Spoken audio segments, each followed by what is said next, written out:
लगता है तुम्हारे हृदय पर कोई बोझ है, किसी प्रकार की समस्या है। इनकी एक ही समस्या है राजा साहब, और वो है राजकुमार सलीम। बकवास बंद कर और जा यहाँ से। क्षमा कीजिए राजकुमारी, मुझसे आपकी ये दशा देखी नहीं जाती। मैंने कहा ना, दफा हो जा, जाओ।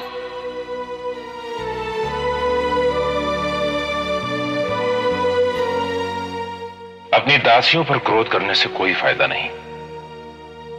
अब बताओ, समस्या क्या है?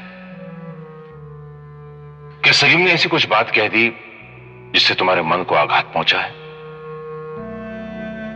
उनके पास समय ही कहां है कि हमसे बात भी करें। हम कुछ समझे नहीं। आजकल उन पर प्रेम का भूत सवार है। किसी लड़की को दिल दे चुके हैं, उसके कारण हमें तो क्या, सारी दुनिया को भूल गए हैं।